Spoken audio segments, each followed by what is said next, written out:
ఓం అస్య శ్రీ పంచముఖ హనుమత్మంత్రస్య బ్రహ్మా ఋషిః గాయత్రీ ఛందః పంచముఖ విరాట్ హనుమాన్ దేవతా క్రీం బీజం శ్రీం శక్తిః క్రౌం కీలకం క్రూం కవచం క్రైం అస్త్రాయ ఫట్ इति दिग्बन्धः।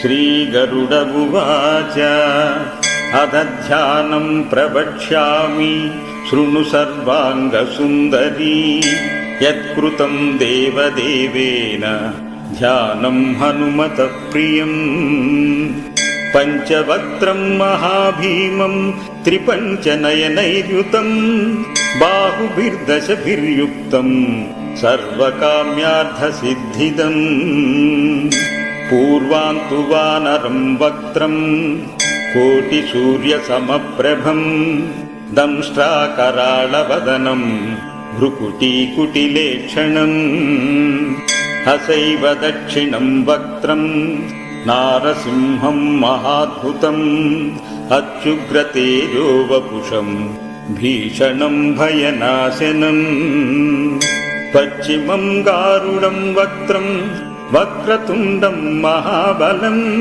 सर्वनागप्रशमनं विषभूतादिकृन्तनम् उत्तरं सौकरं वक्त्रं कृष्णं दीप्तं नभोपमं पातालसिंहवेताल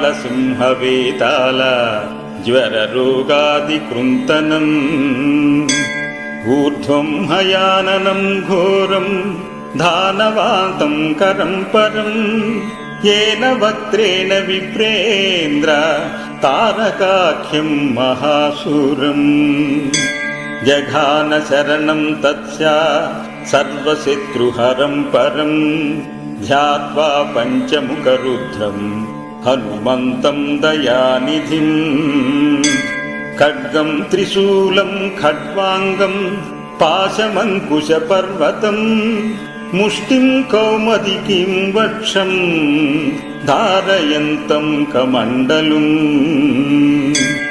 भिन्दिपालं ज्ञानमुद्रां दशभिर्पुनिपुङ्गवम् एतान्यायुधजालानि धारयन्तं भजाम्यहम् प्रेतासनो विपिष्टं तं सर्वाभरणभूषितं दिव्यमालाम्बरधरं दिव्यगन्धानुलेपनम् सर्वाश्चर्यमयं देवं हनुमद्विश्वतोमुखं पञ्चास्यमच्युतमनेकविचित्रवर्णं वक्त्रं शशाङ्कशिखिरम् कपिराजवर्यम् पीताम्बरादिमुकुटैरुपशोभिताङ्गम् पिङ्गाक्षमाद्यमिनिशम् मनसा स्मरामि मर्कटेशं महोत्साहं सर्वशत्रुहरं परं शत्रुं संहार मां रक्ष श्रीमन्नापादमुद्धर ॐ हरिमर्कटमर्कटमन्त्रमिदं परिलिख्यति लिख्यति वामतले यदि नश्यति नश्यति शत्रुकुलं यदि मुञ्चति मुञ्चति वामलता ॐ हरिमर्कटाय स्वाहा ॐ नमो भगवते पञ्चवदनाय पूर्वकपिमुखाय सकलशत्रुसंहारकाय स्वाहा ॐ नमो भगवते पञ्चवदनाय दक्षिणमुखाय करालवदनाय नरसिंहाय सकलभूतप्रमथनादाय स्वाहा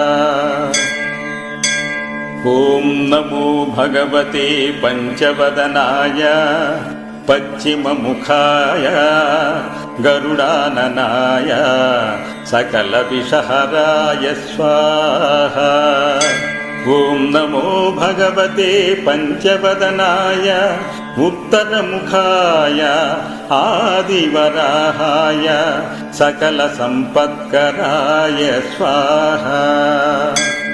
ఓం నమో భగవతే పంచవదనాయ ఊర్ధ్వముఖాయ హయగ్రీవాయ సకల జనవశంకరాయ స్వాహా. ఓం అస్య శ్రీ పంచముఖ హనుమన్మంత్రస్య శ్రీరామచంద్ర ఋషిః అనుష్ఠుచ్ఛందః పంచముఖ వీర హనుమాన్ దేవతా హనుమాన్ ఇతి బీజం వాయుపుత్ర ఇతి శక్తిః అంజనీసుత ఇతి కీలకం శ్రీరామదూత హనుమత్ప్రసాద సిద్ధ్యర్థే జపే వినియోగః ఇతి ఋష్యాదికం విన్యసేత్.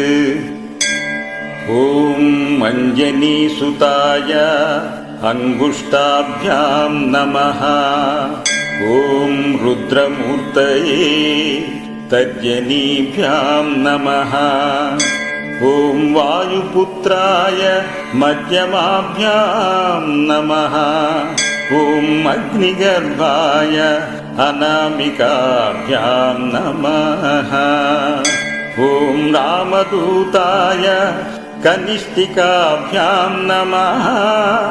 ఓం పంచముఖ హనుమతే కరతలకరపృష్టాభ్యాం నమః ఇతి కరన్యాసః. ఓం అంజనీసుతాయ హృదయాయ నమః.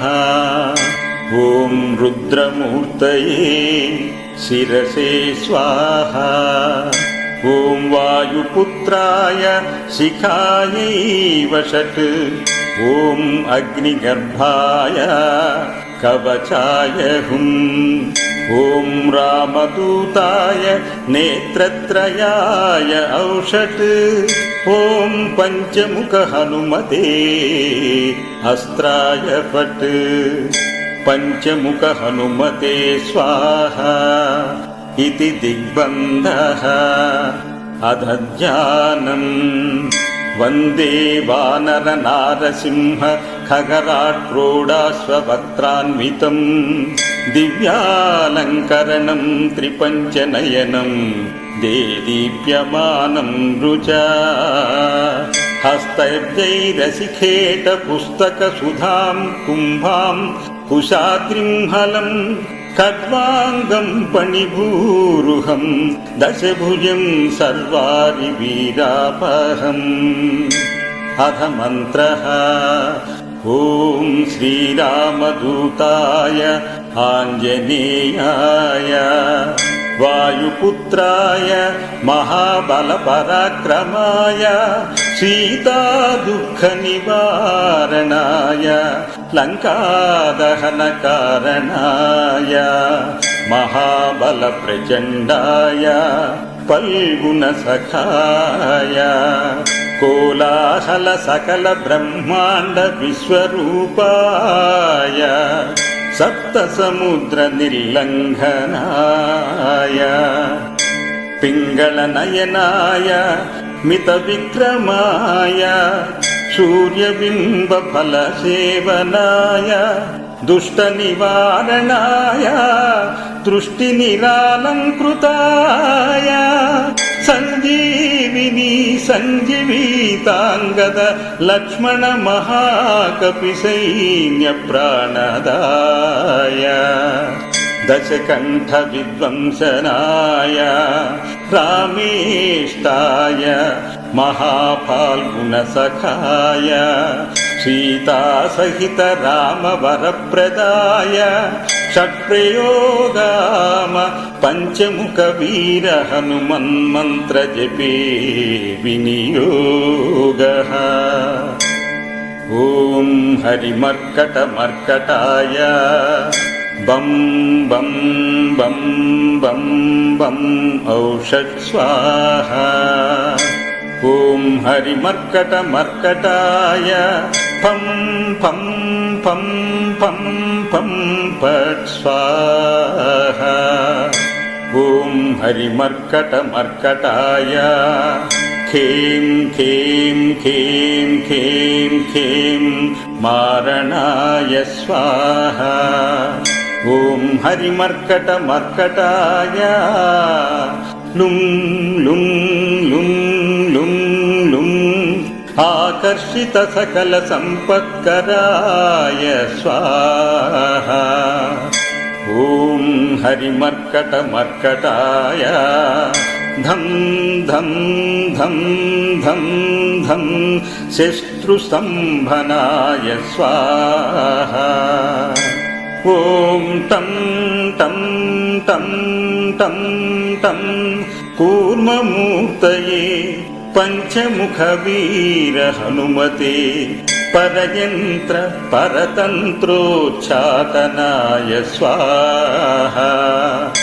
ॐ खं खं गं घं जं चं छं जं झं ञं ठं ठं डं ढं नं तं धं दं धं नं पं पं बं भं मं यं रं लं वं शं शं सं हं लं क्षं स्वाहा इति दिग्बन्धः।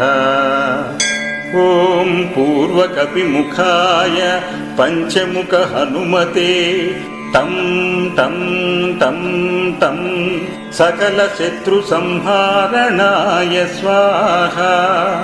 ॐ दक्षिणमुखाय पंचमुख हनुमते करालवदनाय नरसिंहाय ॐ ह्रां ह्रीं ह्रूं ह्रैं ह्रौं ह्रः सकलभूतप्रेतदमनाय स्वाहा। ॐ पश्चिममुखाय गरुडाननाय पंचमुख हनुमते मं मं मं मं मं सकल विषहराय स्वाहा। ॐ उत्तरमुखाय आदिवराहाय लं लं लं लं लं नृसिंहाय नीलकण्ठमूर्तये पंचमुख हनुमते स्वाहा। ॐ ऊर्ध्वमुखाय हयग्रीवाय रुं रुं रुं रुं रुं रुद्रमूर्तये सकल प्रयोजन निर्वाहकाय स्वाहा। ॐ मञ्जनीसुताय वायुपुत्राय महाबलाय सीताशोकनिवारणाय श्रीरामचन्द्र कृपापादुकाय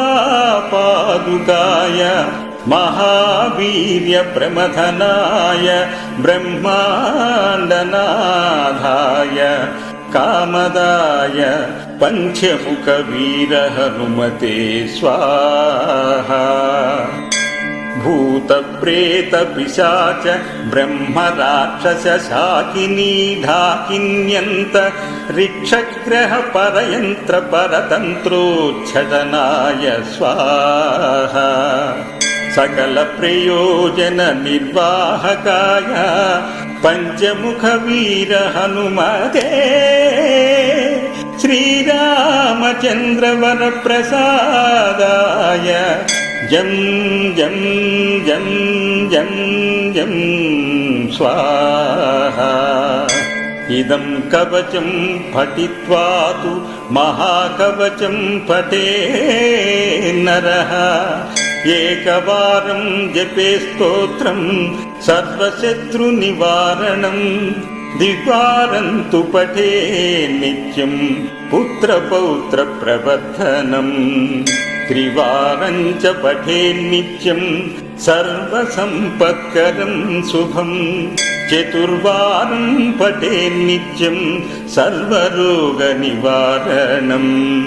పంచవారం పఠేన్నిత్యం సర్వలోకవశంకరం షడ్వారం చ పఠేన్నిత్యం సర్వదేవశంకరం సప్తవారం పఠేన్నిత్యం సర్వసౌభాగ్యదాయకం అష్టవారం పఠేన్నిత్యమిష్టకామ్యార్థసిద్ధిదం నవవారం పఠేన్నిత్యం రాజభోగమవాప్నుయాత్ దశవారం పఠేన్నిత్యం త్రైలోక్య జ్ఞానదర్శనం రుద్రావృత్తిం పఠేన్నిత్యం సర్వసిద్ధిర్భవేద్ధృవం నిర్ఫలో రోగయుక్తశ్చ మహావ్యాధ్యాదిపీడితః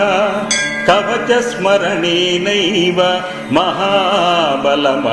మహాబలమవాప్నుయాత్ ఇది సుదర్శన సంహితాయాం శ్రీరామచంద్ర సీతా ప్రోక్తం శ్రీ పంచముఖ హనుమత్కవచం సంపూర్ణం